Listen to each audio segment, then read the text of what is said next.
de 100 do nível do mar até 1.500 e depois você desce para 800. A descida é tão dura quanto a subida. Descida haja coxa e haja joelho. Véio. Fala pessoal, tudo bem? Eu me chamo Paulo Emílio e estou à frente desse podcast Vida e IMD. A proposta do nosso podcast é falar sobre histórias incríveis, marcantes e divertidas. Para quem não sabia, esse é o nosso IMD.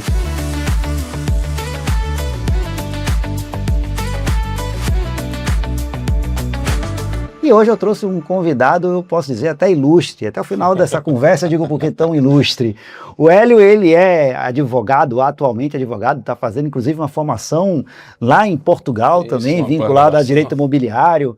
É administrador de formação, com pós-graduação. Então é um cara com conhecimento vasto, mas mais do que isso, um viajante também, um interessado por muita coisa. A conversa de hoje é sobre um tema que eu sou completamente apaixonado, e é principalmente por isso que eu também trouxe o Hélio. A conversa é sobre o caminho de Santiago. E a gente vai conversar um pouco então sobre tudo o que aconteceu durante o caminho e antes do caminho também. Eu quero saber tudo. E depois também. E depois ainda tem mais, ainda tem depois. Hélio, obrigado por você ter aceitado o nosso papo. Seja bem-vindo ao podcast Vida e IMD. Paulinho, é uma honra, né? São muitos anos de amizade e, assim, é um prazer muito grande sempre que a gente se encontra. A gente é amigo de infância e nós temos um grupo muito bacana de amigos e assim, né, eu aceitei prontamente o convite porque realmente é uma honra estar com você. Sou seu fã, acompanho o seu trabalho e acho maravilhoso o que você faz. Vice-versa, meu amigo. Pois é, então temos uma história para falar sobre Caminho de Santiago. Como eu falei, eu sou apaixonado por trekking, já fiz várias caminhadas, fiz o Vale do Pati aqui também, fiz o Vale do Jiquiriçá, mas eu não cheguei ainda no seu nível de Caminho de Santiago. Daqui a pouco você vai. Daqui a pouco eu vou, né? Você não chegou a fazer Vale do Pati, nada disso aqui não, né? Não, fiz minha preparação toda aqui, assim, é uma história interessante de como começa, de como se desenvolve. Primeiro eu quero entender exatamente de onde saiu essa ideia de você fazer o Caminho de Santiago, porque eu não me lembro de você realmente fazendo nenhum tipo de trek, nada disso. Isso. E aí como é que foi isso? Bom, eu conheci o Caminho de Santiago através da mãe de um grande amigo. Né, eu tinha uns 19 para 20 anos, a gente frequentava, ele frequentava a minha casa, eu frequentava a casa dele, e a mãe dele fez esse Caminho de Santiago lá nos idos de 90, quando não era ainda tanta moda. Na verdade o caminho é milenar, mas ela tem ondas, vai e volta, né? Sim. E aí conheci com 19 para 20 anos, achei espetacular e disse na minha cabeça, poxa, um dia eu faço isso. Era uma vontade, né? Tinha uma vontade. Tava lá guardada. Tava lá guardada e tal. Aí os anos passam, você vai, estuda, você vira profissional, você cria família, eu tenho 2 filhos, esposa e tal. E as vontades que a gente tem vão sempre ficando e a gente vai indo. Aí, na beira de fazer 50 anos, velho, eu tive uma dor nas costas. Incrível, uma dor assim, incapacitante. Que ninguém com 50 anos tem dor nas costas. Não, mas foi uma dor incrível assim, que eu fiquei incapacitado. Eu tive que pegar um balde para fazer xixi na beira da cama, porque eu não consegui ir do meu quarto pro banheiro. Pô, então foi sério. Foi grave, foi assim, descobri que tinha hérnia de disco, descobri um bocado de coisa. E isso, eu fui atleta a vida inteira, né? Eu sempre malhei, sempre fiz esporte, surfei, skate, esporte radical de uma maneira geral, luta. E isso mexeu muito comigo. Eu disse, pô, velho, tô ficando velho. tô chegando nessa conclusão miserável, complicado, né? Tô envelhecendo e não fiz um bocado de coisa que eu queria fazer. E aí fui refletindo, um dia, 2 dias, a prioridade era me recuperar primeiro, né, da dor, mas isso ficou na minha cabeça, né? Tô envelhecendo e não tô fazendo as coisas que eu gostaria de fazer na vida, que eu tive vontade de fazer na vida. E aí eu disse, bom, eu tomei uma decisão. Eu disse, eu não vou mais não fazer coisas. A decisão é essa, eu vou fazer as coisas que eu puder fazer, que eu tenho vontade na minha vida. Aí fui pesquisar nos meus arquivos. Final de 2023, agosto de 2023. Tá. Aí eu fui pesquisar nos arquivos, no cabeção, e disse, qual é a vontade mais antiga que eu tenho? O Caminho de Santiago. Né? Foi nesse período que você puxou então essa ideia. No fim de 23 eu disse, bom, vou fazer. Aí, bom, saí do plano da vontade para o plano de verdade, né? Comecei a planejar, comecei a me preparar fisicamente. A preparação física para o Caminho de Santiago é muito importante. Eu fiz um caminho que sai de Saint-Jean-Pied-de-Port, na França, cruza os Pirineus e são 800 quilômetros caminhando. Então 800 quilômetros caminhando é daqui para Recife, mais ou menos. Assim, até para fazer uma parênteses aqui, para quem não conhece tanto o Hélio, ele é um grande estudioso e eu chamo de CDF mesmo, porque quando você se propõe a fazer uma coisa, você faz. Normalmente né? sim. Você se joga de cabeça bastante. Eu convidei ele para esse bate-papo aqui, ele chegou com um celular cheio de coisas escritas, já com todo o plano, e me dizendo como é que eu tinha que atuar nesse bate-papo. Na verdade, criar um roteiro. Um roteiro já todo pronto. E eu, já vi os 2 vídeos já do podcast e tal, então esse é o Hélio. Então você decidiu fazer o Caminho de Santiago e já começou a se preparar. E comecei a me preparar fisicamente, que é muito importante. Eu nem sabia quão importante era estar preparado fisicamente. Eu me preparei muito com relação a conhecer o caminho. E aqui encontrei, nas pesquisas iniciais logo, eu encontrei o pessoal da ABAX. A ABAX é a Associação Baiana dos Amigos do Caminho de Santiago. É um pessoal muito bacana, muito acolhedor. Eu fiz contigo fiz uma caminhada ali. A gente fez uma caminhada junto lá no Parque de Pituaçu. E esse pessoal ajuda muito a gente. Eles não são agência de viagem, eles são uma associação de pessoas que gostam do caminho e que dão estrutura de conhecimento para quem quer fazer o caminho. Tem uma reunião toda quarta-feira, é bem bacana. E tem a caminhada, para quem quer conhecer um pouco mais, essa caminhada semanal que acontece aos domingos. Normalmente aos domingos. São quantos quilômetros no Parque de Pituaçu? São 15 quilômetros no Parque de Pituaçu. 15 quilômetros, que dá a volta no Parque de Pituaçu. 15 tem outros eventos que eles promovem também, mas eles foram muito importantes para mim, porque eu comecei, além de fazer a preparação física com eles, eu fazia todo dia, a partir do momento que eu decidi fazer essa preparação física, eu saía dali das Gordinhas de Ondina, um pouco antes das Gordinhas de Ondina, subia, ia até o Campo Grande e voltava, todo dia. Isso dá quantos quilômetros? Dá 10 a 12. Tá. Só para quem não é daqui, também tem uma ideia de termos de... 10 a 12 quilômetros com a ladeira da Barra, que é uma ladeira de 1 quilômetro, subindo numa subida bem forte e tal. Então, eu fiz isso durante 6 meses antes de ir para o caminho efetivamente, e fora o que eu fazia junto com o pessoal da BAX e a preparação de musculação e tal. Então a preparação física é muito importante, certo? Aí, quando a gente junta com gente que já fez as coisas, né? A gente só uma coisa, então você definiu uma data para ir e aí começou a fazer esses 6 meses aí de treinamento. Qual foi a data? Uma data muito marcante, com 50 anos. Eu disse, eu quero fazer 50 anos. Verdade, você escolheu a sua data de aniversário. 50 anos lá, terminar o Caminho de Santiago fazendo 50 anos lá. Legal. E aí fiz essa preparação física baseada nessa data. Mas e a coluna, como é que estava? Aí já tinha recuperado. Foi em agosto, eu comecei essa preparação. Você fez fisioterapia, cuidado e tal. Não melhorou. Sim, 100%, mas suficiente, dá para fazer a caminhada. Suficiente. E aí, quando você faz as coisas com gente que já conhece, você cria um atalho, né, velho? Então você não precisa sofrer tudo para... Então a gente, nessas caminhadas com o pessoal da BAX, a gente conversa muito, eles são muito solícitos, e depois eu virei um cara desse solícito nas caminhadas. Porque você aprende muita coisa e você acaba devolvendo para as pessoas o que lhe entregaram antes. Né? Então fiz essa preparação física muito forte, sozinho e com o pessoal da associação, e comecei a comprar equipamentos. E comecei a estudar sobre o caminho, conhecer o que era o caminho, porque tinha muito mito na minha cabeça. Eu achava que a gente caminhava o dia todo até escurecer. Não, a gente caminha de manhã, de tarde chega, aí você tem uma rotina do Mas me dá uma ideia de grandeza. O caminho todo, você fez em quantos dias? 29. 29 dias. Quantos quilômetros? Uma média de 28, 800 quilômetros. Uma média de 28 então são 800 quilômetros de caminho. Uma média de quantos quilômetros por dia? 28, 29 varia, quilômetros por dia. Varia. O dia que eu caminhei mais foram 41 e o dia que eu caminhei menos foram 18. Né? Eu gravei todos, obviamente. Não, estou tirando como referência que eu faço todo ano, dia 2 de fevereiro, farol a farol, que eu faço 23 e meio, eu demoro às vezes 5 horas para fazer. E plano, né? E plano, ainda tem isso. Tem isso. Esse pequeno detalhe se torna um grande detalhe lá, porque lá o que tem mais é subida, e não é uma subidinha da ladeira da Barra, como eu treinava aqui, de 1 quilômetro, não. São subidas de 8 quilômetros. Vamos lá, então a gente vai chegar lá. E chegou o dia da viagem. Aí, antes de chegar o dia da viagem, a gente começa a comprar os equipamentos e testar os equipamentos. Tá, aí você pesquisou, pegou a indicação do pessoal? Aí fui pesquisando, pegando indicação, conheci vendedores, conheci muita coisa pela internet, YouTube hoje tem material muito vasto sobre isso. E aí você vai comprando os equipamentos e vai criando e vai fazendo o seu planejamento de viagem. Que foi que eu decidi fazer? Eu disse, já que eu vou sozinho, vou fazer o caminho sozinho. Né? E fiz sozinho. Assim, E não sozinho, precisa de guia para fazer. Não precisa de guia. É diferente das trilhas mais fechadas, como o Pati, como trilhas mais técnicas, digamos assim, lá você não precisa de guia. Você tem informação Tem fácil. estrutura super acessível, super fácil, a estrutura lhe provê essa comunicação. Existe uma rede de autoproteção no próprio caminho, né? Porque muitas pessoas vivem do caminho. Então existe uma cooperação quase uma comunidade entre os peregrinos, os hospitaleiros, os donos de albergue, de pousada, de hotéis, as cidades. Tem muitas cidades no caminho que vivem do caminho, né? Então eu fui pesquisando. Tem um esquema de saúde, de segurança também?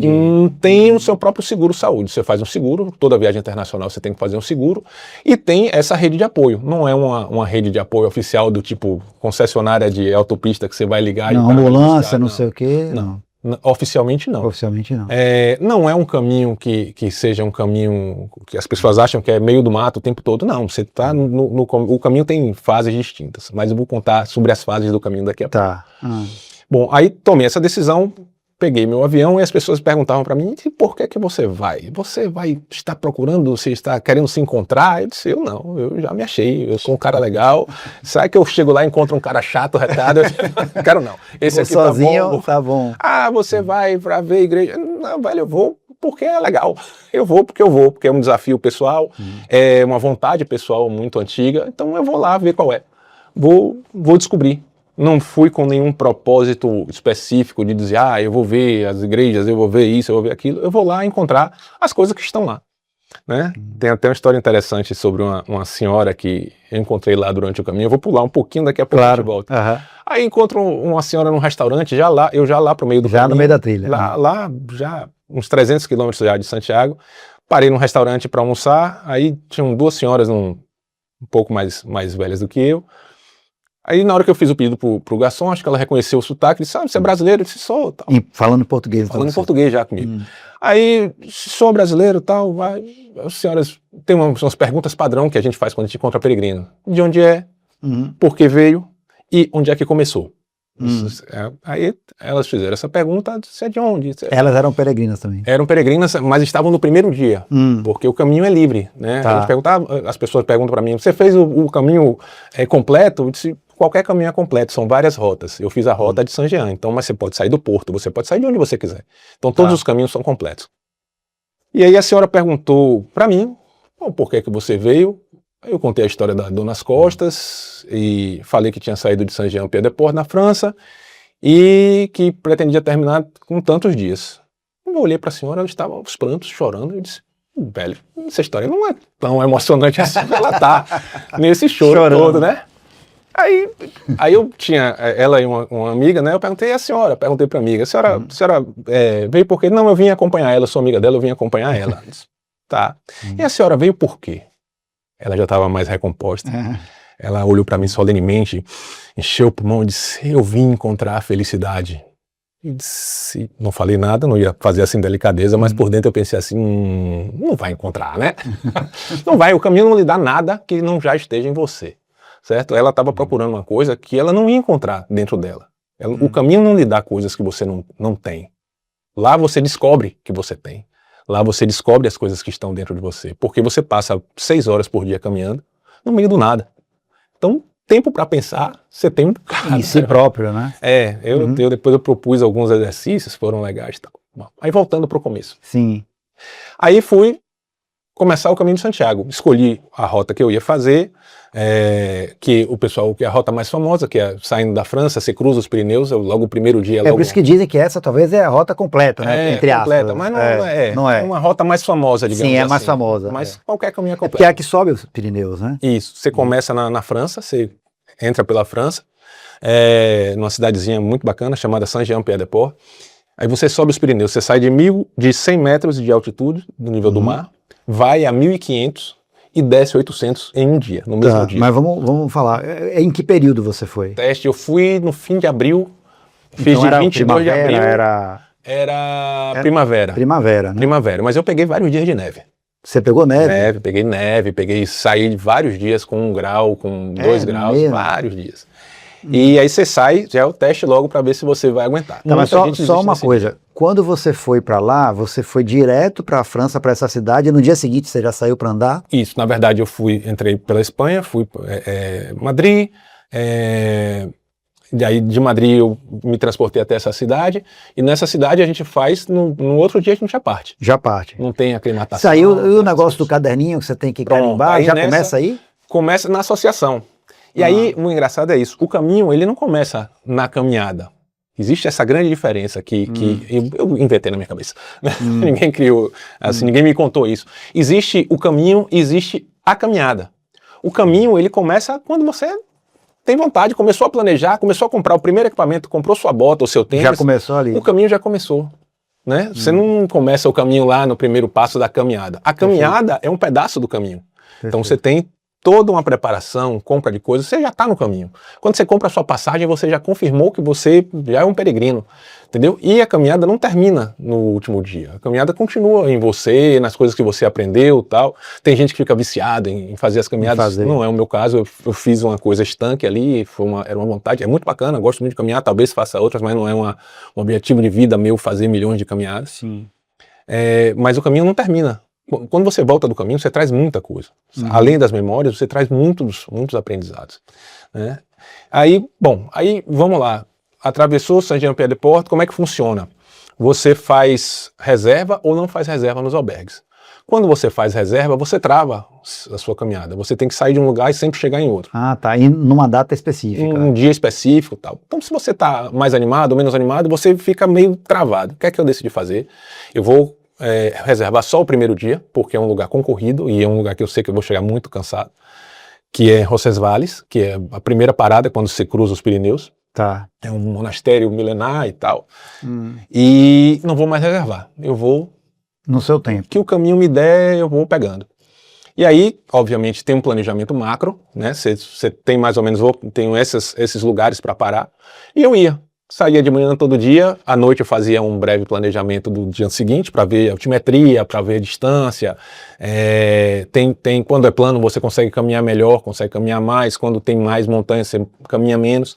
Então toda noite, toda tarde depois que eu chegava, eu fazia esse planejamento do que é que eu ia fazer no outro dia. Mas é um planejamento mais ou menos, porque você pode parar antes, você pode parar depois. E aí tem a rotina do peregrino, né? Tá. Bom, você chega, você faz a caminhada, saiu de manhã, eu saía cedinho, porque eu preferia caminhar logo cedo. Saía, tem a regra do sol, que a gente brinca lá, você sai de leste para oeste. Então o sol está sempre atrás. Então tem uma regra não escrita lá dos peregrinos, que é você parou de ver sua sombra, é hora de parar de caminhar. Você vai caminhando, parou a sombra, você não vê mais a sombra, já deu, ou já caminhou mais, 2 horas da tarde mais ou menos, meio-dia, 2 horas da tarde. Então parou de ver a sombra, é hora de parar. Certo? Então eu fazia... Mas o primeiro dia que você pegou foi o dos Pirineus. Dos Pirineus. Você pegou neve nesse velho, dia? Porra, um frio desgraçado. É mesmo? Você saiu com quantos graus? Né? Aí saí com uns 15 graus, chegou lá em cima, bateu 0. E no primeiro dia você não tá preparado, velho. Pra nada. Pra nada. Você acha que tá. Você sai daqui, sai da sua casa achando que estou pronto. Mas talvez a melhor coisa que tem é você pegar os Pirineus no primeiro dia, porque você tem muito gás ainda. Não necessariamente. Não necessariamente. Aí a gente vai falar sobre isso. O corpo vai se acostumando. Né? Aí o corpo vai se acostumando. Mas quando você chegou nos Pirineus, você subiu quantos metros nos Pirineus? De 100 do nível do mar até 1.500 e depois você desce para 800. A descida é tão dura quanto a subida. Descida haja coxa e haja joelho. Véio. E você sozinho o tempo todo? Você olhava para frente, para trás? Não. Sempre tem gente, principalmente nessas primeiras fases assim. Lá no meio do caminho fica mais escasso, mas sempre tem gente. Você nunca está sozinho, abandonado na trilha. Em muitos momentos você vai estar completamente sozinho, mas daqui a 1 quilômetro você encontra gente, daqui a pouco alguém passa por você. E para os dois lados, Normalmente é a caminho de Santiago, mas tem uns doidos que fazem voltando. Já fizeram tantas vezes indo e fazem voltando. A gente de vez em quando cruza alguém voltando. É até engraçado. Eu soube que tem gente passando de bicicleta às vezes também. Bicicleta, tem 3 maneiras mais normais de fazer, mais comuns de fazer, que são as regulamentadas, digamos assim, a pé, de cavalo e de bicicleta. De cavalo também? A pé, você, para ter a Compostela, que é o diploma de que você fez o caminho, você precisa percorrer pelo menos 100 quilômetros. De bicicleta e de cavalo, pelo menos 200. Então, quando você chega lá no fim do caminho, faltando 100 quilômetros, é uma enxurrada de gente, né? É um negócio engraçado. Todo mundo cheirosinho, você todo arrebentado já. Aí tá lá todo mundo com os tênis coloridos, e você todo rasgado. Detonado. Detonado. É engraçado isso. Aí vamos lá, aí você saiu cedo, fez os Pirineus. Teve alguma parte do Pirineus que você falava, não, isso aqui foi muito complicado, ou alguma coisa que ele marcou nessa etapa da... Rapaz... Teve, mas eu só descobri depois. Depois, quando, na hora, você está adrenalizado, é o primeiro dia, tudo é novidade, né? Então, eu passei por um frio incrível e eu tinha roupa suficiente dentro da mochila para me proteger desse frio, mas na hora ali, não é que eu não lembrei, achei que estava bom. Bora, vamos assim mesmo, tal, e fui. E no outro dia, refletindo, eu disse, pô, não precisava ter passado por aquilo. Eu tinha aqui equipamento, podia ter colocado a minha calça de chuva, que não é para frio, mas me barrava um vento, ia ficar bem. Acabou que passei esse frio mais intenso lá. E você acha que você passou isso por quê? Já que você tinha equipamento? Pois é, às vezes a gente entra no modo de normalidade. Não, tá doendo um pouquinho aqui, eu vou seguir com essa dor. E não é para ser assim. Era para ter parado, pego, o que é que eu posso fazer para melhorar isso aqui? E aí você aprende, e nos outros dias você não erra mais esse tipo de coisa, né? O que é que acontece lá? Que nem eu falei, no primeiro dia tudo é muito novo, nos primeiros dias tudo é muito novo, tudo é novidade. Você acaba envolvido naquela emoção, naquela adrenalina e perde algumas coisas, e deixa de ver algumas coisas, ou sofre mais do que o necessário, achando que não, é isso mesmo. Não é para ser assim, o caminho não é para ser sofrido. Eu falei, qualquer pessoa pode fazer o caminho com preparação ou sem preparação, a diferença é o sofrimento. Né? Eu estava muito bem preparado fisicamente, sofri zero. Eu não tive bolha, não tive calo, não tive as dores musculares que eu tive, foi só quando eu fiz dias de 38, 40 quilômetros, eu tive alguma dor muscular, mas aí tem as drogas, você toma um remedinho, passa uma pomadinha, no outro dia você tá legal, começou a andar, aqueceu, tá zero. Machuca muito, os pés ficam muito machucados, e aí não adianta você dizer, mas eu corro 5 quilômetros, mas não anda 30, pô. É diferente, o pé dói, o pé é magrinho ali no chão, tem as fáscias plantares que ficam arrasadas. Então assim, a preparação para a caminhada é caminhar. Não adianta você fazer musculação, correr, dizer que faz e vai para lá e vai se dar bem. Você vai conseguir, mas você vai sofrer. Vai sofrer mais. Muito mais do que se você não tivesse preparado caminhando. Exatamente. Então, e a questão da mochila? Vamos lá, mochila. Mochila é um erro que as pessoas mais cometem. A mochila tem que ser leve, velho. A mochila tem que ser leve. Quando você fala leve, é de conteúdo. De conteúdo. Olha, o que é que acontece? Você lembra que eu falei que viver as experiências dos outros, você cria um atalho. Então, nas conversas, nos vídeos, na associação, o que as pessoas mais chamavam a minha atenção era mochila leve. Mochila leve. Porque 100 gramas no começo do dia é 10 quilos no fim. Né? Então, o que é que acontece? É difícil, porque você acha, não, mas só isso, mas só mais isso, só mais isso. A minha mochila tinha pronta com água 7 quilos. Não, vale dizer um ponto importante, pelo que eu me lembro, você treinou aqui em Salvador com a mochila. Eu treinei com mochila aqui na academia, era muito engraçado. Você colocava as mesmas coisas para treinar? Colocava o meu equipamento completo para treinar.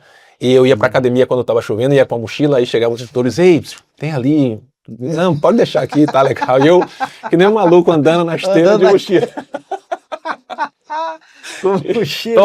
Eu treinava na academia, que você podia treinar em várias academias da cidade, né? Então, às vezes eu tinha alguma reunião, alguma coisa, eu treinava na Pituba, na Barra, chegava na academia nova, maluco, de bota, na esteira, de bota, mochila, só não treinava com os bastões, né? Mas de bota e mochila. Aí os caras chegavam, você pode guardar ali, Isso não é hora de guardar, tá tudo certo. E passava 2 horas na esteira, os caras ficavam olhando assim, pô, esse cara Algumas pessoas que conheciam o caminho perguntavam, vai fazer Santiago? Eu disse, legal, pô, bacana. Massa. Aí o peso da mochila, velho, o que é que acontece? O que é que tinha na minha mochila? Isso é a pergunta. Eu tinha uma muda de roupa, uma calça que vira bermuda, vestido, uma camisa de caminhada. Quer dizer, então na prática o caminho todo eram 2 mudas. Aqui você estava vestido e outra na mochila.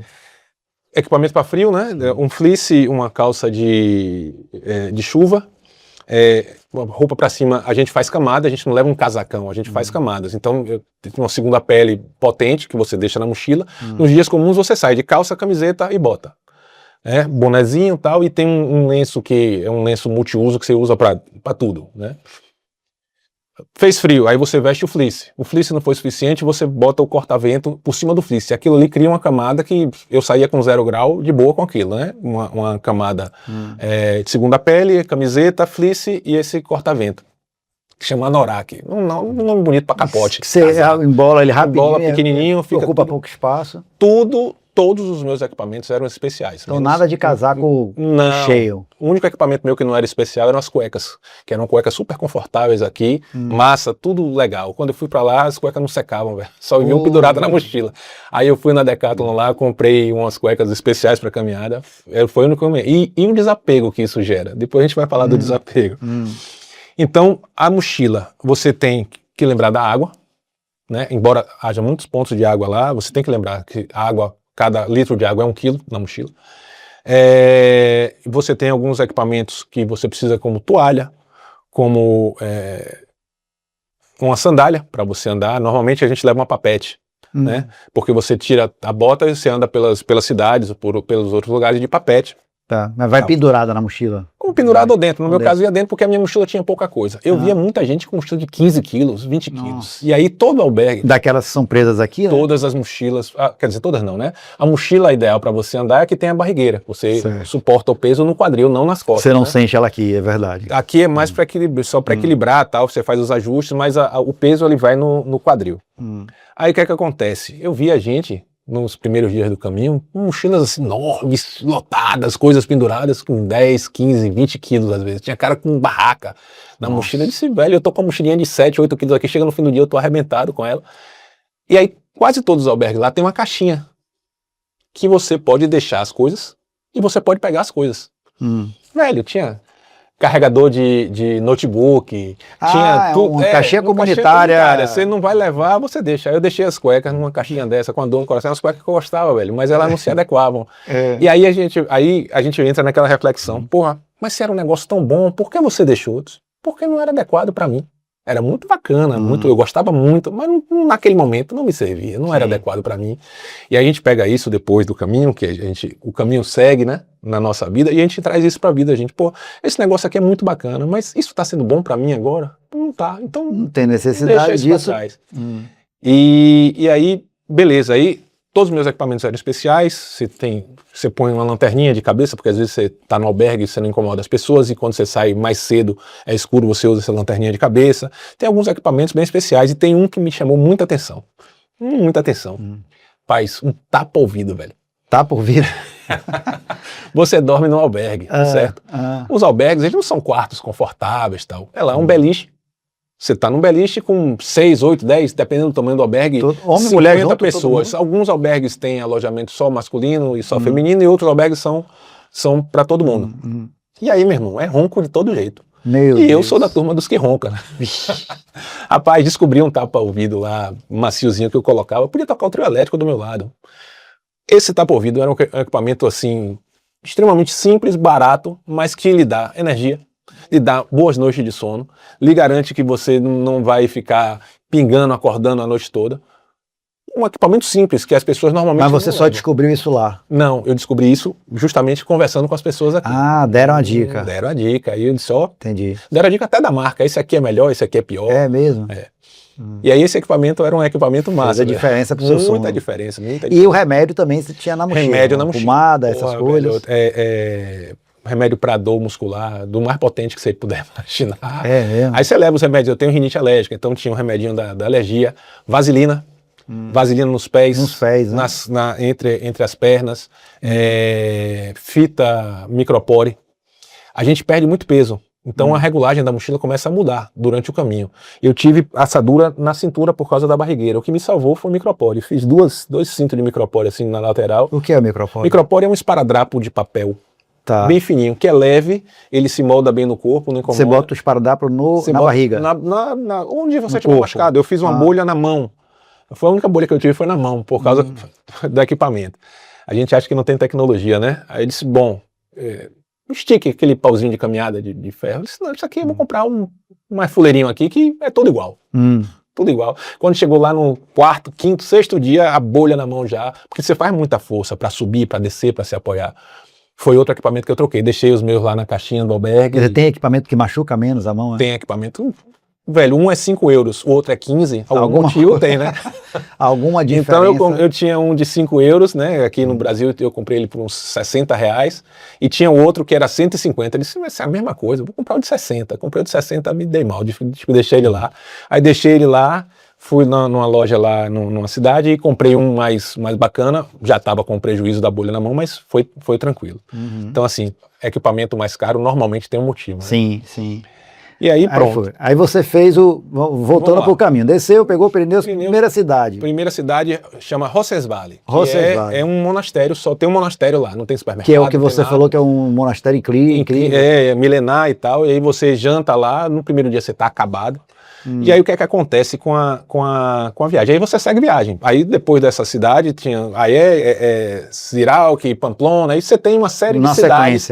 Numa sequência, você vai cruzando o país. Você cruza a Espanha de leste a oeste. E conhecendo pessoas. Você vai conhecendo gente, inevitavelmente a gente se ajuda, as pessoas se ajudam. Né? Existe, que nem eu falei, existe uma rede de apoio muito grande, tanto dos donos dos albergues, dos hospitaleiros, quanto dos próprios peregrinos que estão lá. Então as pessoas normalmente se ajudam, tem esse senso de ajuda, a gente vê uma pessoa que está na beira ali da estrada, tá tudo bem, tá tranquilo, não, tá tranquilo, tal. E aí você vai e se ajuda, aí você vai fazendo. No meu caso, eu não tinha reservas.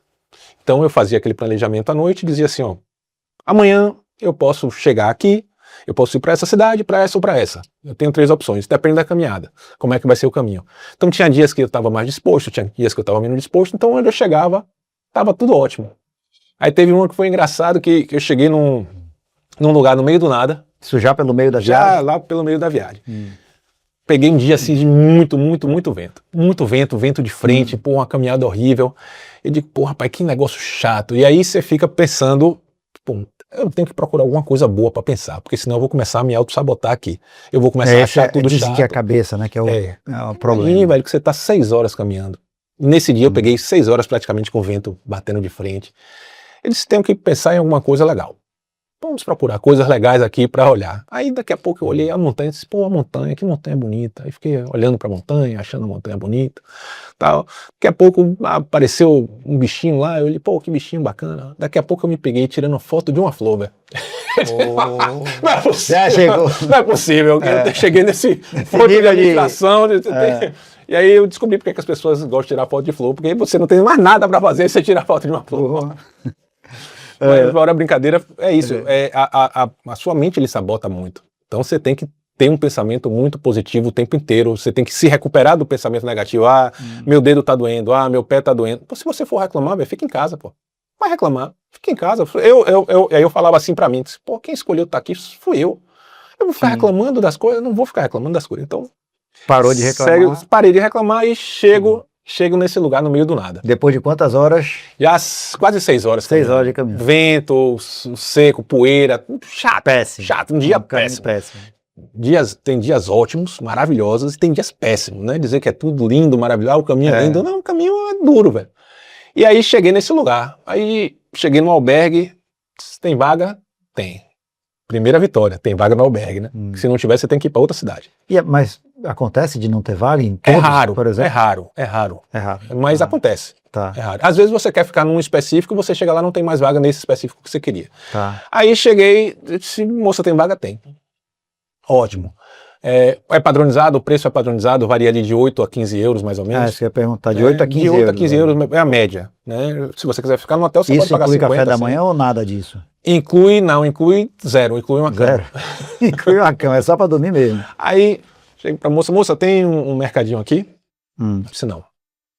Tem uma tenda? Tenda é uma merceariazinha menor. Tem um mercado e a tenda.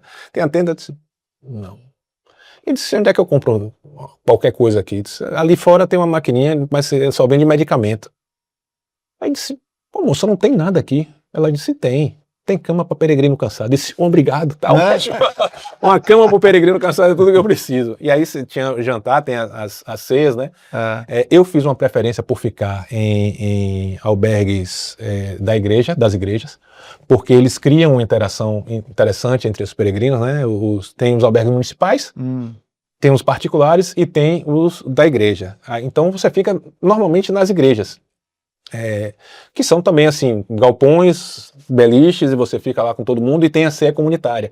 Essa ceia comunitária você leva qualquer coisa que você queira, de preferência que não precise cozinhar muito, que não exija muita técnica, porque é uma ceia para todo mundo, e aí você faz essa ceia. E nessa ceia que você conhece um bocado de gente. Eu sentei do lado do coreano. Isso é o jantar. Isso é o jantar. Você faz duas refeições basicamente por dia. O café da manhã, se você for bem preparado, eu me preparava todo dia para o café da manhã do dia seguinte, e você faz o jantar.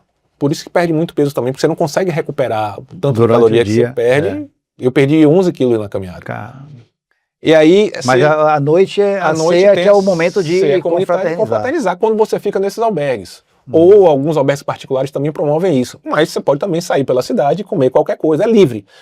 Tudo é livre, velho. Você faz o que você quiser. Você vai de bota, de sandália, descalço. Você faz 800 quilômetros, você faz 100 quilômetros. É livre. As pessoas criam uma imagem, às vezes, de que o caminho tem que fazer assim. Não, o caminho você faz como você quiser. Sim. Você manda sua mochila pelo mensageiro, você carrega sua mochila, você fica em hotel, em albergue, do jeito que quiser. Você pode despachar a mochila também. Pode despachar a mochila. As pessoas têm um preconceito, dizendo, mas você fez, não carregou a mochila.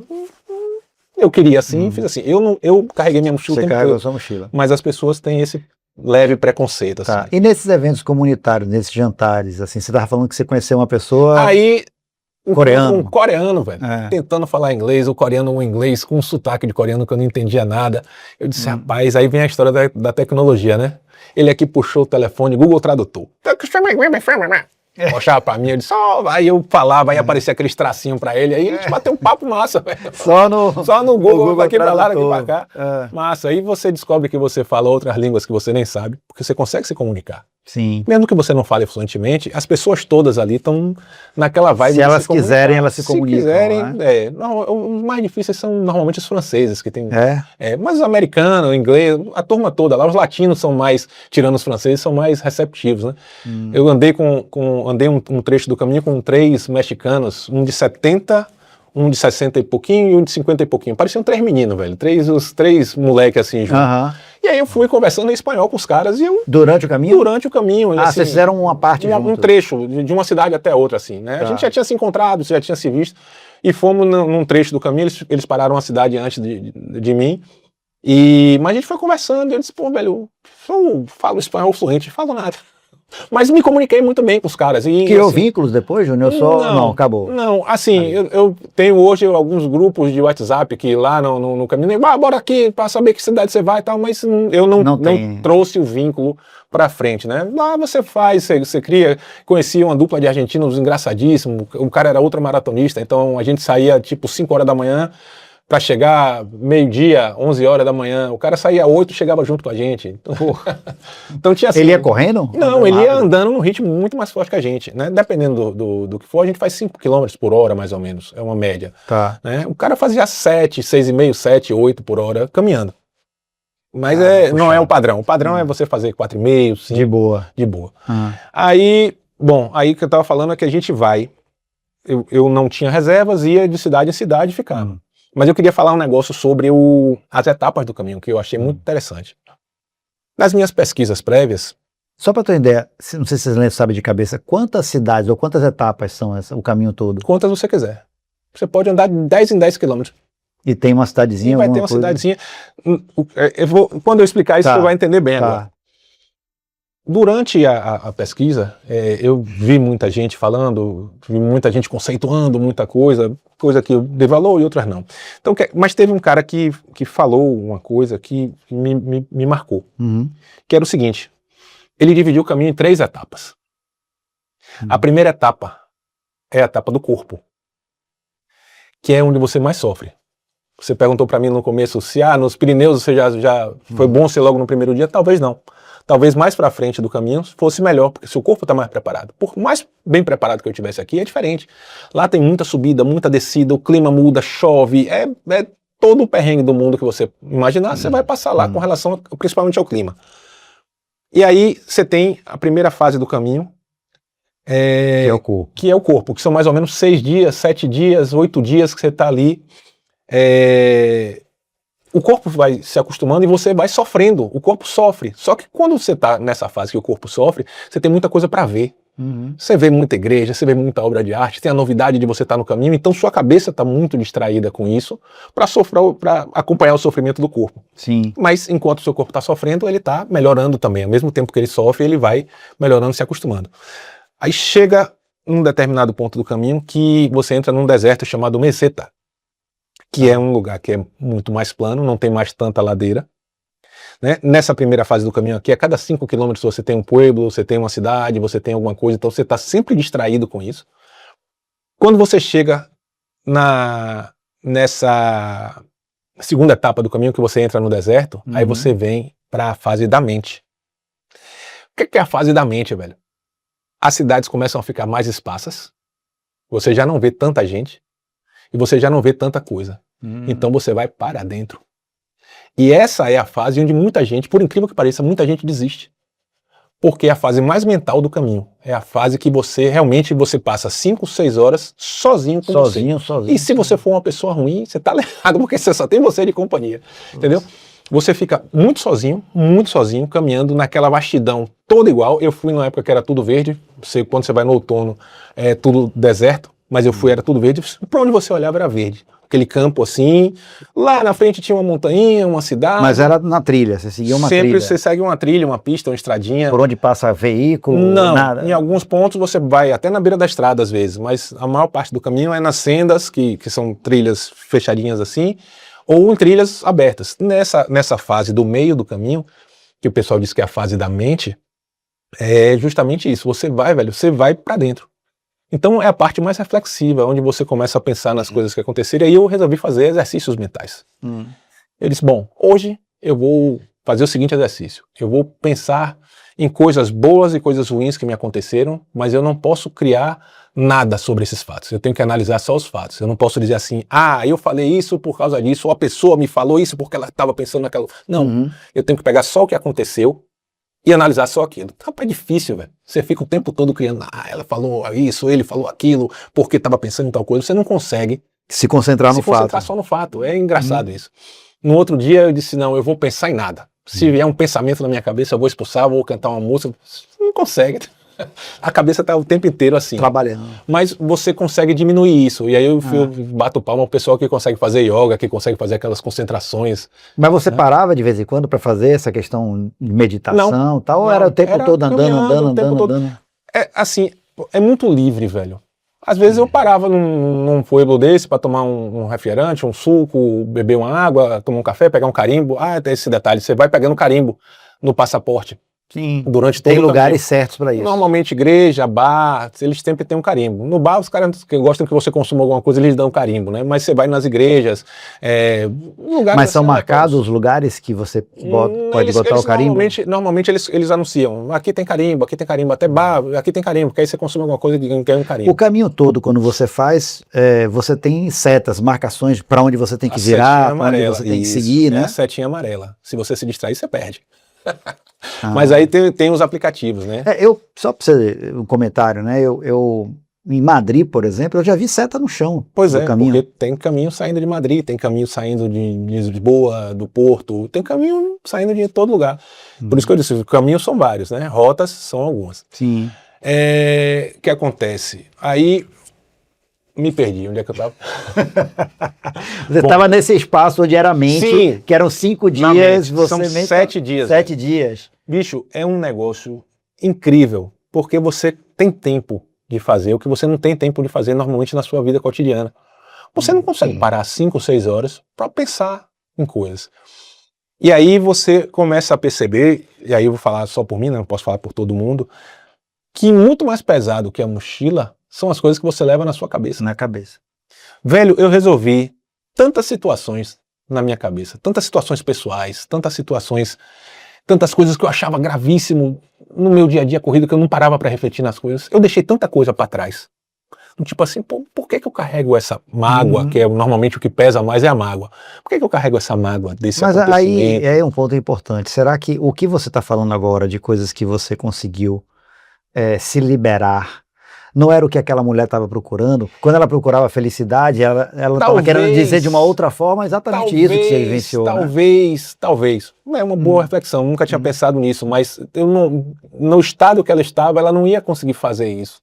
Entendi. Provavelmente, porque ela estava procurando e eu não estava. Ela poderia entrar na própria depressão. Eu não estava procurando isso. Jamais, não era nem meu perfil esse negócio de pensar demais. Eu sou muito de agir, de fazer. Sim, mas você é racional, né? E aí eu entrei numa vibe nessas reflexões, nesses 7, 8 dias que eu passei no deserto, foi muito produtivo nesse sentido, né? De ficar sozinho comigo mesmo, pensando nas pessoas a quem tenho que ser grato, pensando nas pessoas que eu vou ter que continuar convivendo, mas não quero ter relação emocional nenhuma com elas, que são pessoas que eu tenho que conviver, mas que, beleza, estão ali. De coisas ruins que me aconteceram, analisadas por um outro aspecto, sem fazer isso de dizer, a pessoa fez isso porque ela tinha tal intenção. Não, a pessoa fez isso. Isso significou o quê? Isso significou tal coisa. Mas foi o momento mais difícil. Fisicamente é o mais tranquilo, porque a maior parte é plana, o clima não muda muito, não tem muita chuva, não tem muito vento. É mais ou menos a mesma coisa o tempo todo. Mais do mesmo todo dia. Você acorda cedinho, sai num frio miserável, o sol nasce, começa a esquentar, verde, verde, verde, verde e caminho. Caminho, pouca cidade, pouca igreja para ver, pouca obra de arte para ver, e você com você mesmo, nesse trecho. E aí depois entra o que a galera chama de fase do espírito. A terceira fase. A terceira fase. Corpo, mente e espírito. Pois é, você já sofreu, seu corpo já sofreu, seu corpo ficou forte. Se adaptou, você foi para a fase da mente. Pô, bacana. Sua mente já sofreu. Sua mente. Velho, porque contando assim, nesse tom de brincadeira, de conversa. Mas não é. Mas não é, não, velho, não é fácil, não. Muita gente desiste nessa fase. Várias vezes eu vi muita gente chorando. No caminho. No caminho, passava, eu olhava para a pessoa, a gente fala normalmente quando passa pelas pessoas, faz um cumprimento que é bom caminho, tal. Aí passava o bom caminho, aí eu olhava para a pessoa estava lá em prantos. Sem resposta. Não, às vezes até respondia, mas você via que a pessoa estava sofrida, tal. Você via muita gente sentada, sentada assim, com aquele olhar perdido. É forte, não é brinquedo não. E aí você entra na última fase, que é a fase do espírito. Seu corpo está pronto? Sua mente já foi testada, e aí, velho, é só contemplação. Aí você volta a ter cidade, o clima muda, você entra na Galícia, a comida melhora, você volta a ter um monte de cidade, um monte de coisa pra ver, você já encontrou um monte de gente pelo caminho, né? Você fez aquela amizade. Eu ia perguntar, muitos você encontra outras vezes. Muita gente também. Você encontra outras vezes, algumas pessoas você até combina, você vai pra tal cidade, a gente se encontra lá, tal, beleza. Eu fiz o caminho, as caminhadas sozinho, todos os dias eu fiz sozinho. Teve um dia que eu saí em grupo, porque saí de madrugada, eu disse, eu vou sair com a galera, porque de madrugada, se der alguma coisa aqui, pelo menos eu tenho um grupo aqui para me apoiar. Mas eu saía sozinho, mas encontrava sempre as pessoas nos cafés, nos pueblos, parando e tal. E durante essas paradas, você vai encontrando gente. E tem 2 histórias que eu queria contar que me marcaram muito. Uma história foi de um cara chamado Roberto. Encontrei esse cara numa parada lá que eu tava num perrengue, brasileiro. Aí tava num perrengue lá, tomei uma chuva, meu equipamento todo especial, né? Tomei uma chuva, 30 minutos de chuva, minha bota resistiu bravamente, pé molhado é o terror do peregrino, minha bota resistiu meia hora lá e tal, só que choveram 40 minutos, aí molhou minha bota, aí a gente tem que parar. Molhou o pé, velho, eu tenho que parar, porque senão é certeza de bolha. Parei, botei meu equipamento lá pra secar, e aí o cara do bar falou, aquele rapaz também é brasileiro. Que eu andava com a bandeirinha do Brasil na mochila, ele brasileiro, opa, tudo bom, como é que tá? Sou Roberto, sou mineiro, mas eu moro nos Estados Unidos. Disse, massa, beleza.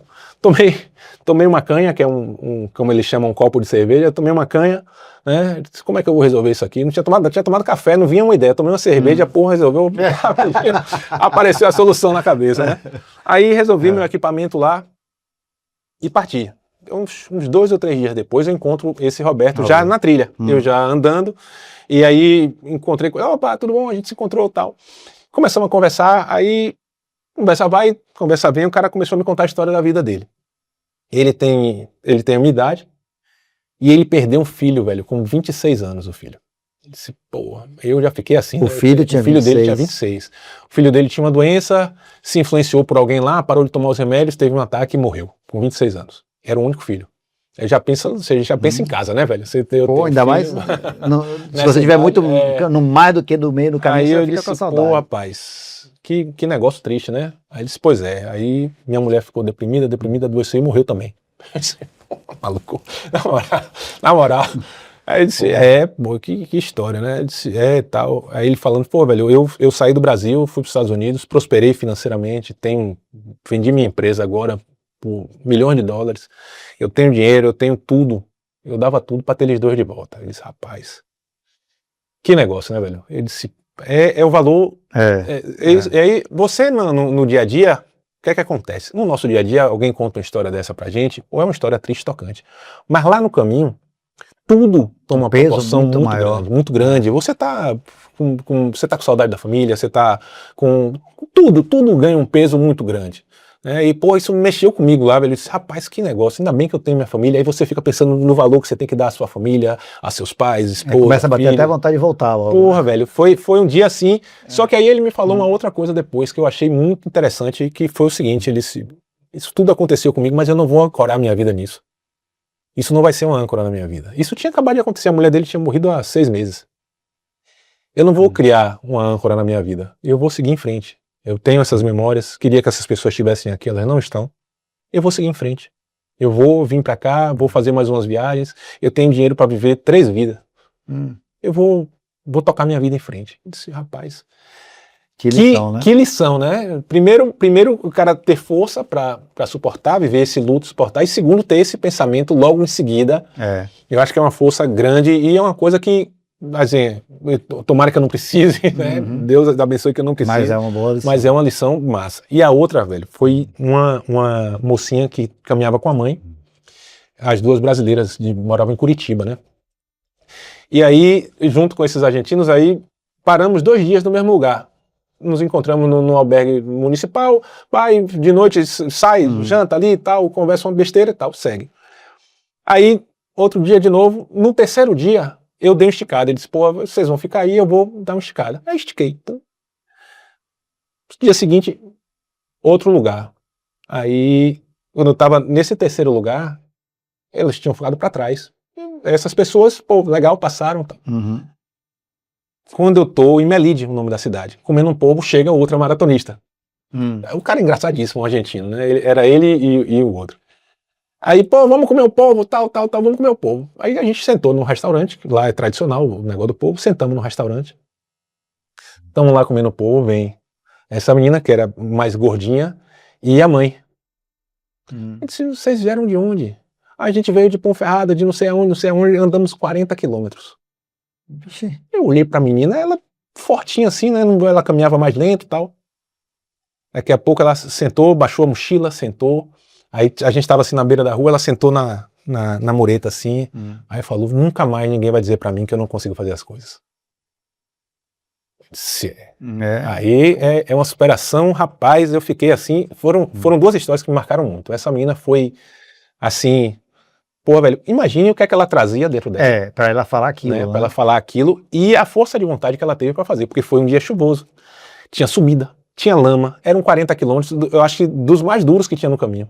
E eu acho que ela fez pra provar pra ela mesma. Mas eu não entendi, você tinha feito esse mesmo trajeto? Não, eu tinha feito esse trajeto partido. Em um dia eu saí na frente, eles ficaram numa cidade, eu disse, vou em frente, beleza pessoal, foi bom conhecer vocês, fui à frente. Quando eu estava lá já 3 dias depois, né, você vai distanciando, aí encontrei outra maratonista, normal, o cara tinha ficado nessa mesma cidade lá, me alcançou, massa. Aí ela seguiu direto, ela resolveu... Ela pulou uma etapa, velho, e fez os 40 quilômetros. E aí chegou lá e disse, ninguém nunca mais disse que eu não posso fazer as coisas.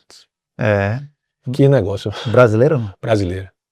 Foi assim, foi marcante também. Por que foi marcante? Porque às vezes você se põe os limites. E às vezes as pessoas ficam lhe pondo limites e você aceita. Eu acho que nesse momento ela parou de aceitar os limites que as pessoas impunham a ela. E ela me mostrou que a gente é capaz de fazer coisas independente do que as pessoas acham.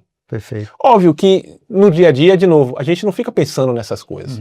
Mas lá, como isso ganha uma proporção diferente, a gente acaba absorvendo essas coisas como se fosse uma esponja, velho. Assim, tem coisas pequenas que acontecem.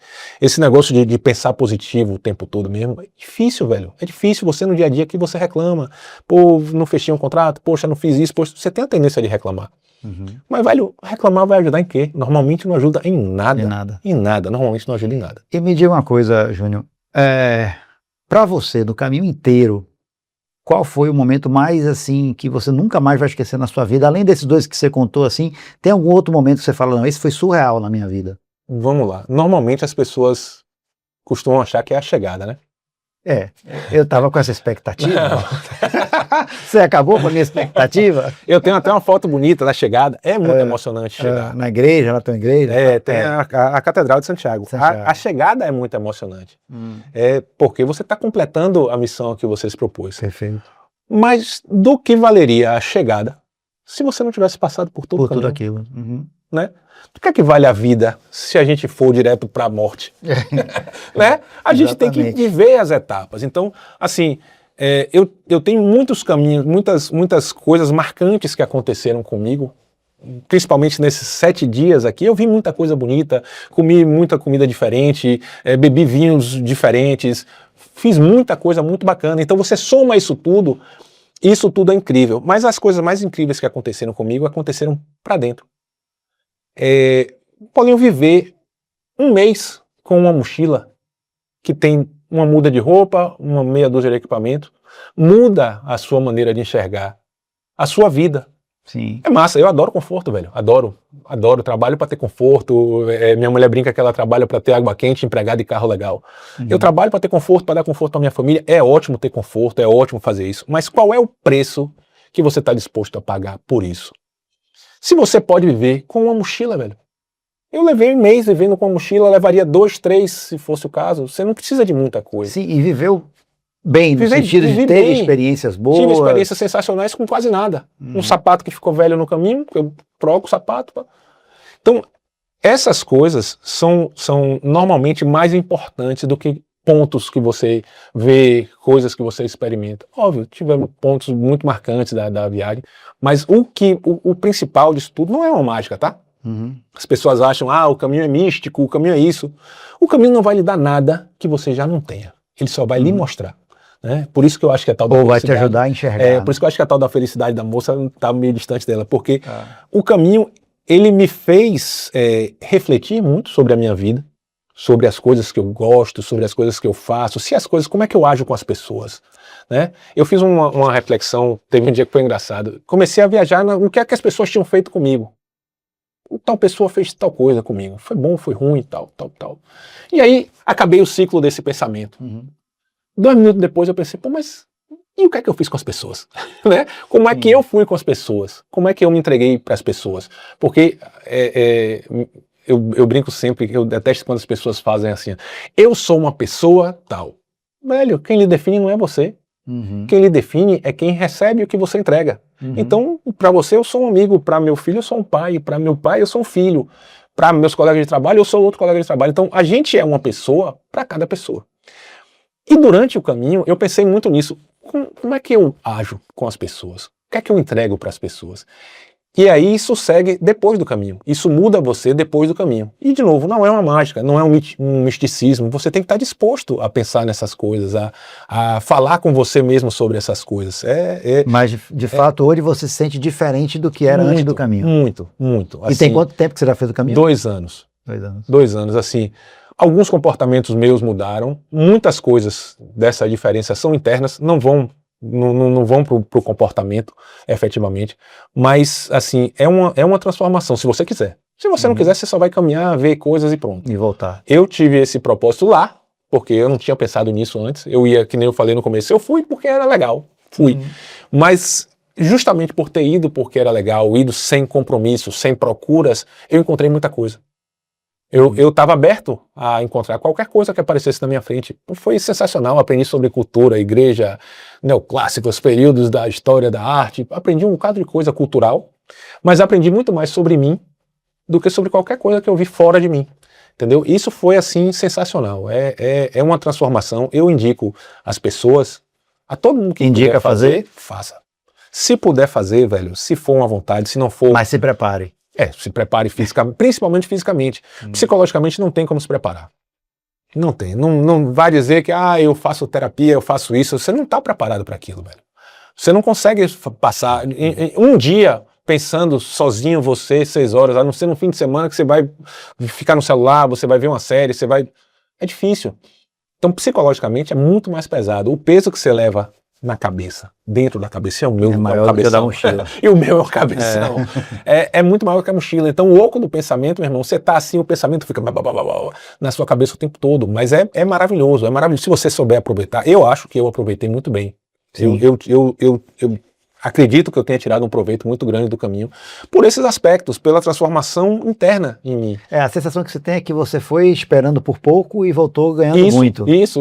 A entrega foi muito melhor do que a encomenda. Porque você até falou no início, né, que você foi porque você quis fazer. Não tinha legal. uma expectativa tão grande e você ganhou muita coisa. Então tem vários aprendizados. Tem muitos aprendizados. A gente está finalizando o nosso bate-papo aqui sobre esse caminho de Santiago. Eu acho que é uma experiência fenomenal. Para quem tem vontade de fazer, serve aí como inspiração. Acho que tem algumas informações aí que ele passou. Eu tenho um tio também que escreveu sobre o caminho de Santiago. Ele fez o caminho de Santiago, o tio Roberto, inclusive. Roberto Macedo. E ele escreveu um livro. Agora não vou me lembrar o nome do livro, acho que é O Homem em Transformação, alguma coisa assim. Sim, esse livro é famoso. E ele conta bastante coisa ali sobre o que é o caminho. Então, acho que hoje tem muita informação para você conseguir fazer bem o caminho. Eu acho legal ter essas histórias. Agradeço por você ter aceito esse convite. É uma honra, velho. Quando Valeu, quiser, uma honra toda disponível. Minha. Eu aprendi uma nova, disposto, disponível e preparado. E preparado. Valeu, agora, peraí que eu vou te entregar um negócio aqui, rapaz. Que beleza. Tem uma surpresinha. Para os nossos participantes, uma vida IMD. Não sei se você chegou a beber algo parecido, seguramente algo muito melhor, né? Durante as viagens. Olha, Paulinho com vinho. Não custa nada ter um vinhozinho. Que massa, para você muito bom, tomar muito bom. Um vinhozinho leve. Argentina. Viu? Bacana, valeu. Meu amigo, obrigado então. Viu? Valeu, Paulinho. Obrigado a você. Até a próxima aí. Valeu.